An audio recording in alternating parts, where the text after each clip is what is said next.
Good morning. Magandang umaga sa inyong lahat dyan. Mga ka-reels, mga viewers, mga kaibigan.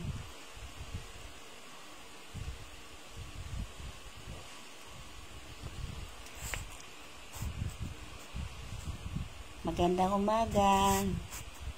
Katatapos ko lang kasi magtrabaho dito sa loob ng bahay. Kaya, yun, pinakapahinga ko ngayon. Magla-live ako.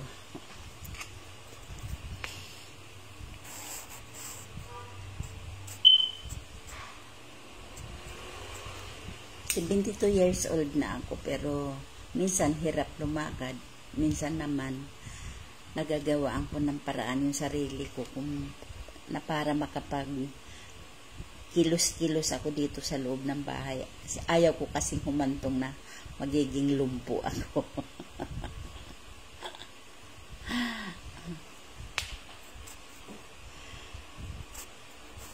Kumusta kayo dyan? Yung may mga sakit sa lumbar spine, yung hirap lumakad, mga senior. Huwag tayong mawalan ng pag-asa na tumagal pa yung ating paglalakad dito sa mundo. Ang ginagawa ko, pagka sumasakit yung aking tuhod, hindi ako makalakad, pati balakang, tumatayo ako. Kasi lalo na pagkagaling sa pagkaupo, ang hirap tumayo, masakit ang tuhod, masakit ang balakang. Tapos may nadiscovery ako sa sarili ko na pagka nakatayo pala ako, hahawak lang ako sa upuan, ganito. Ayan, masakit yung aking tuhod.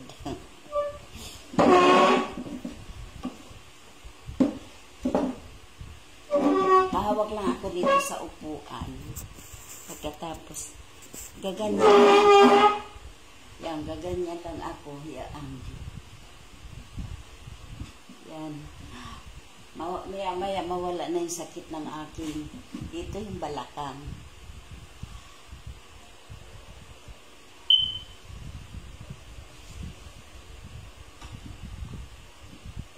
Parang naglalaro lang.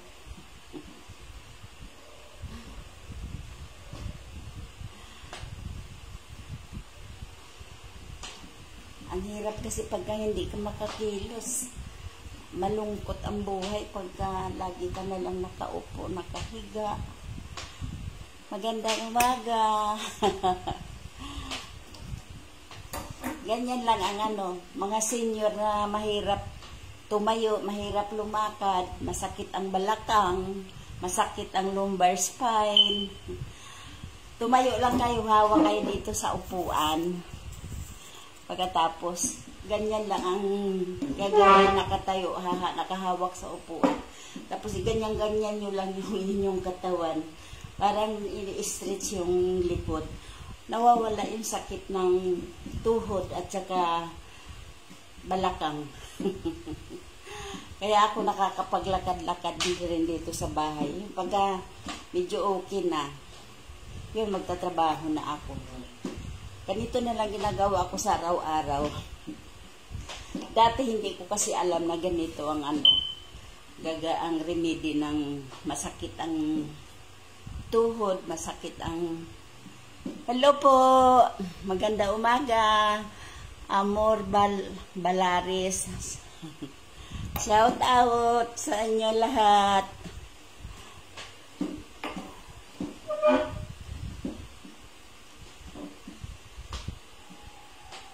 Ganito lang ho ginagawa ko sa pagka sumasakit yung aking tuhod at saka balakang, hirap ako lumakad.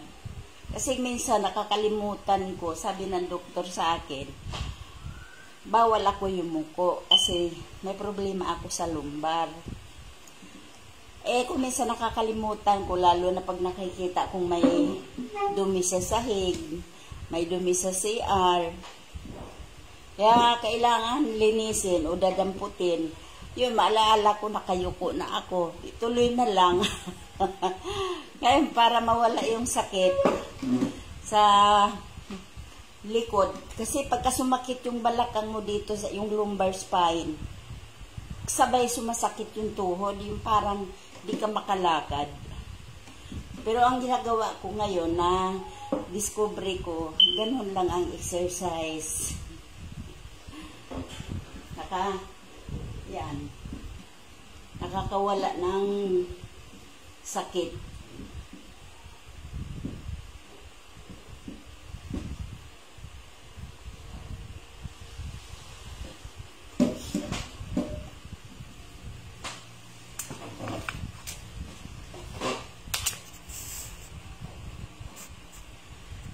Shout out sa lahat ng taga Mindoro, Oriental Mindoro, Occidental Mindoro. Shout out sa lahat ng taga Canada, taga Masbate. Sa lahat ng panig ng mundo, shout out sa inyong lahat.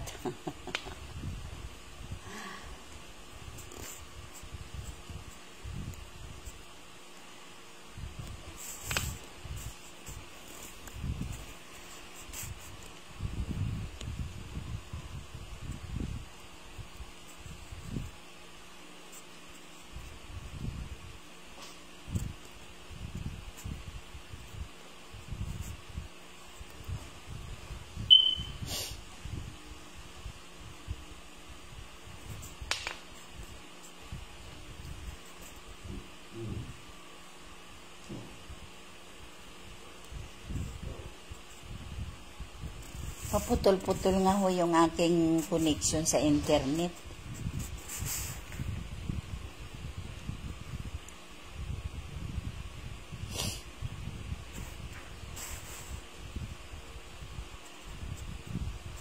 Katatapos ko lang kasi trabaho doon sa second floor. Nagpunas-punas, nagwalis-walis, nagtiklop ng mga nilabahan. Tapos, pagbaba ko rito, yun, nag-almusal ako. Hindi ko na isinamas pagla-live yung almusal ko. Kumusta kayo lahat? Pasensya na, paputol-putol ang internet ko. Loday, Lanit. Good morning. Kumusta? Ito, sinipag mag-live.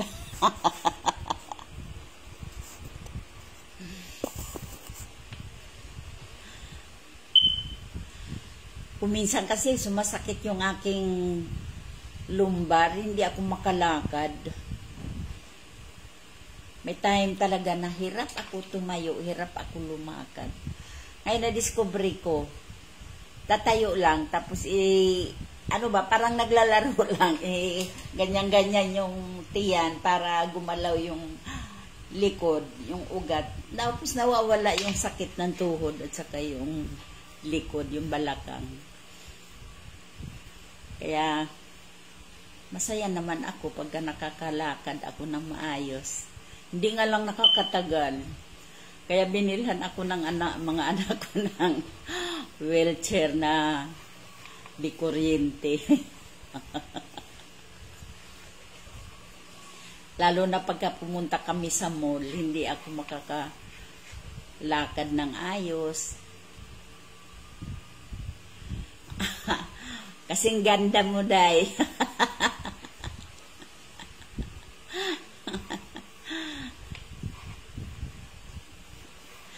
Okay lang ako mapagod. Huwag lang ako magkasakit.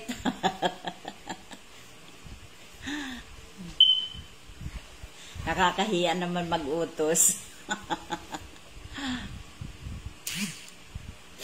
Kami lang dito ang mag-asawa ang gumagalaw-galaw.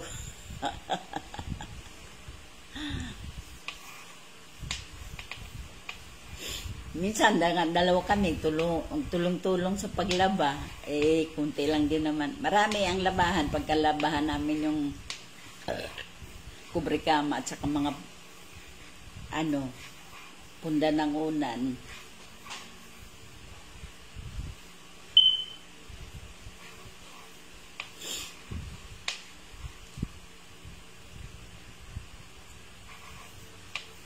Binabawalan kasi ako uminom ng mga kung ano-anong iinumin ng doktor. Binabawalan ako ng doktor kung ano lang yung resita sa akin. Yun lang daw ang kasi nga may problema ako sa kidney. Dati nga nag-stage 4 ako sa kidney ko. Ngayon, stage 2. Thank you, Lord. Napagaling ako. Dati problemado talaga ako, Diyos ko. Halos wala na akong kainin. Dahil halos lahat bawal kainin dahil sa CKD ko na problema. Awa naman ng Diyos. Ngayon, medyo nakasurvive. Sana tuloy-tuloy. Hindi ako nawawalan ng pag-asa na magtuloy-tuloy ang paggaling ko. Yun nga lang, para gumaling, yung may mga problema sa kidney, tiis-tiis lang talaga.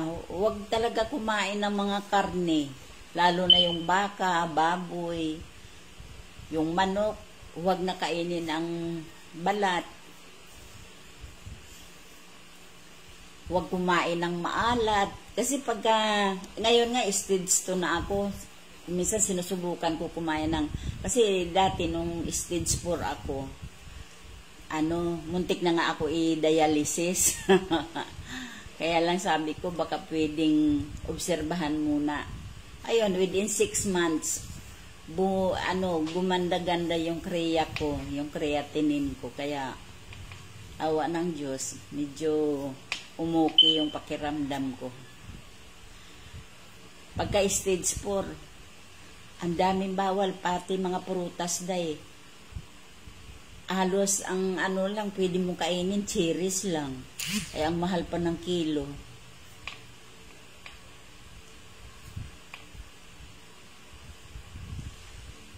Ay, ganun ba?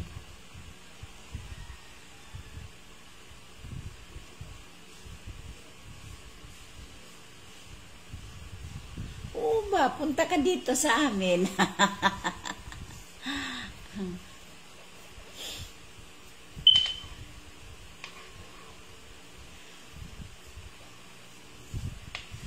Kami lang nga dito, sabi nga pag hindi ka sanay sa lungkot, kami lang dito lagi dalawa ni Alex. Si Sol kasi dumadating lang gabi pag galing sa trabaho. Yung sila Ana naman, bihira lang din pumunta rito kasi may work din si Ana. Sila Almer naman, busy rin doon sa kanilang negosyo sa Divisoria.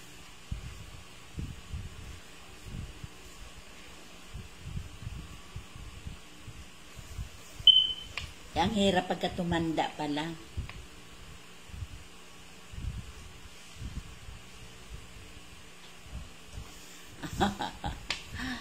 Oo, dami talagang bawal pagka matanda na, maraming sakit.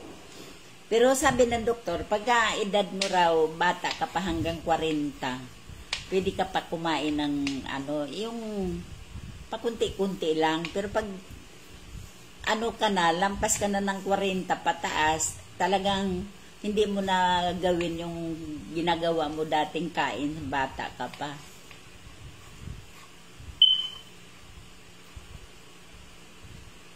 Dati ang kinakain ko lang, kaunting kanin. Tapos, ang isda, tilapia at saka bangus lang. Nung katagalan, sa may buntot lang ang papakain sa akin. Bawal ang saging, mga kamuti, balanghoy, bawal. Halos lahat ng paborito kong pagkain, bawal. Ang lungkot-lungkot ng buhay ko nung mga nakaraan.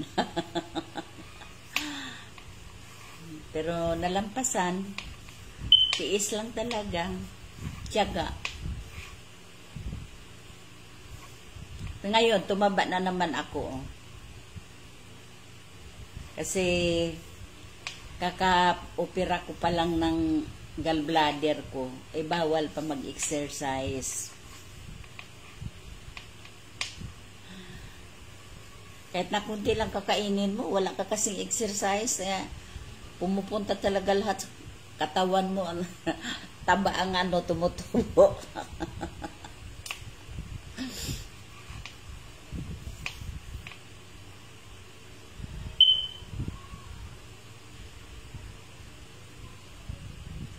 Pag pumunta ka dito, baka mayroon kang maisama na kasi sila Almer nagpapahanap din ng katulong.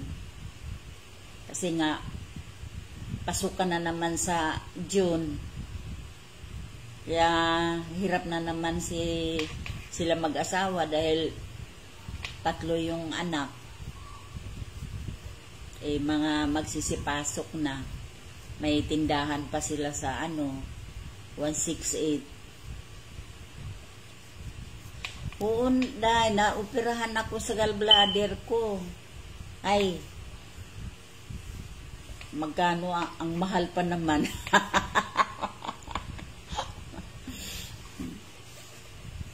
Dito sana sa ospital na pinagtrabahuan ni Ana, libre sana. Kaya lang, ayaw pumayag nitong mga anak ko ni Alex na doon ako magpa-opera kasi nga, hindi pa, hindi sila kumpleto sa gamit sa ospital. Kaya sa MCU ako na operahan. 3 araw lang naman ako doon, kaya lang ang healing process ba, ang tagal.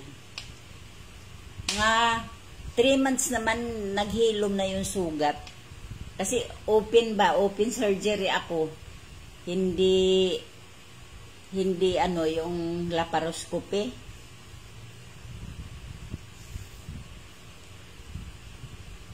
Malaki din ang sugat. Diyos ko, ang sakit.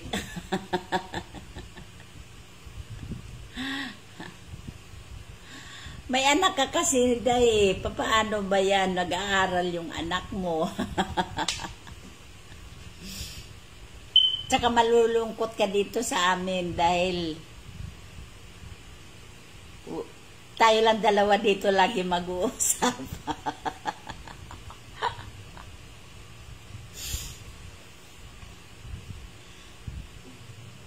Naghahanap nga kami kay message kita kung magkano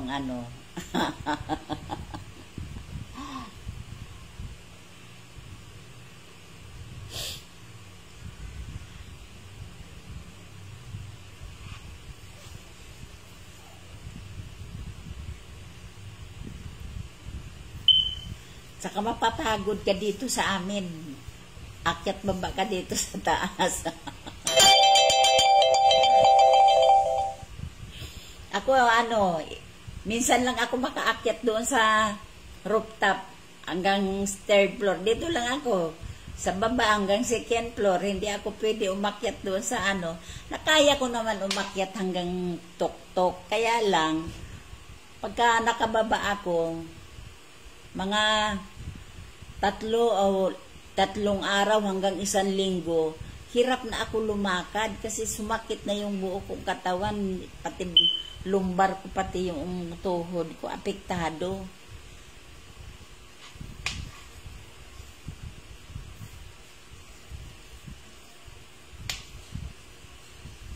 Ewan ko kung ngayon susubukan ko pagka umakyat uli ako doon, tapos iganyan-ganyan ko lang yung parang akong ahas Matatawa minsan si Alex sa akin kasi tatayo ba ako dahil tapos igaganyan. Hawak lang ako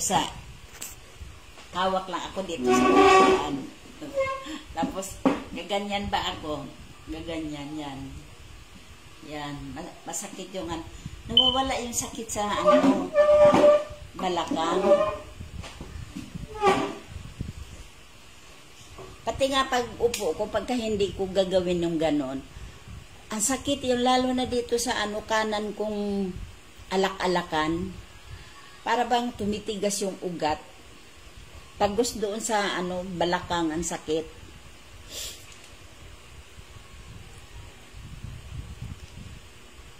Kaya kami ni Alec, pag naglalaba kami, di sa washing, ano ko muna sa washing machine yung labahan.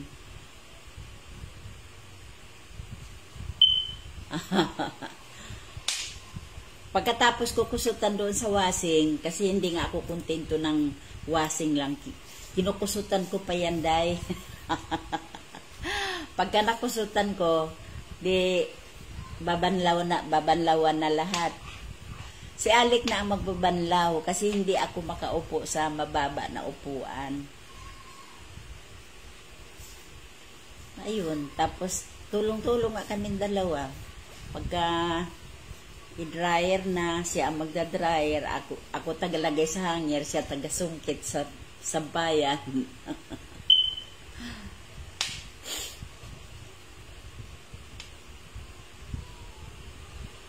Oo, kailangan talaga day exercise. Kaya lang, hindi pa nga ako, ayun lang ang exercise ko para akong uod. Bawal pa kasi ako mag-exercise. Yung dating inano sa akin ng therapist. Bawal ko pa gawin kasi ano pa lang. Kasi na-opera ako October 28. October 25 pala. October 25. November, December, January, February, March, April, May. Magpipitong buwan pa lang ang mula nung naoperahan ako. 1 year daw bago ako pwede mag-exercise. Kaya nanaba na naman si Mirna.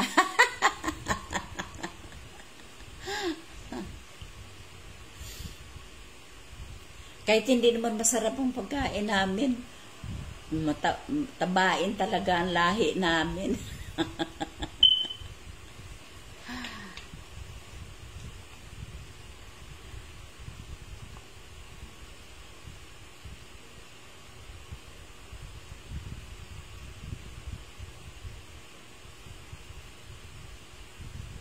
Oo, bawal nga. Dati sabi pumayat daw ako, 93 kilos pa rin. Mataba pa rin yun dahil. Kaya lang, natuwa na rin ako kasi sabi ng doktora, okay na yung timbang mo ng ganun, wag mo na dagdagan. Ngayon nadagdagan na naman. Bawal kasi akong magpataba kasi nga mahihirapan ako pag lakad, pagkatapos baka maapektuhan daw yung aking puso.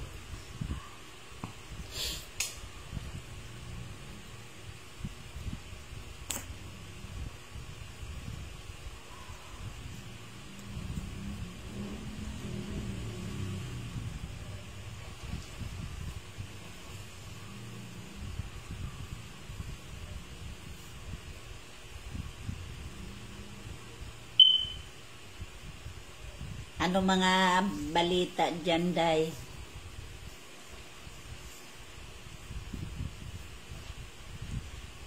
Nagla-live ka rin ba?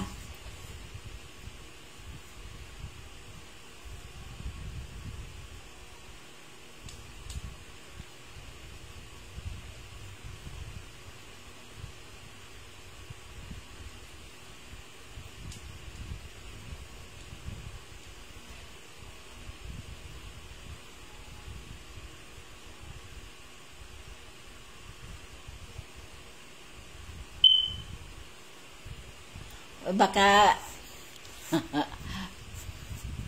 may gagawin kang importante. Sige, day. Antayin na lang kita, mamasyal ka rito sa amin. Saka tayo magkwentuhan. Bye-bye muna. Bye-bye. Ingat.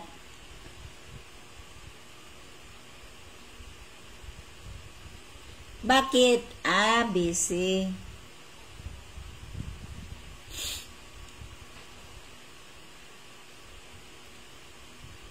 Ako ba, pasulpot-sulpot lang yung gusto ko mag-live, hindi. Minsan nga gusto ko nang itigil tong sabi nga ni Suli. Para daw akong ano daw ang hinahanap ko.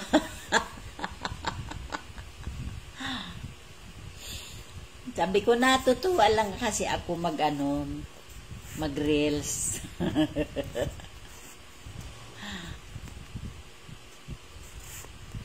Love you too. Ingat. Bye-bye.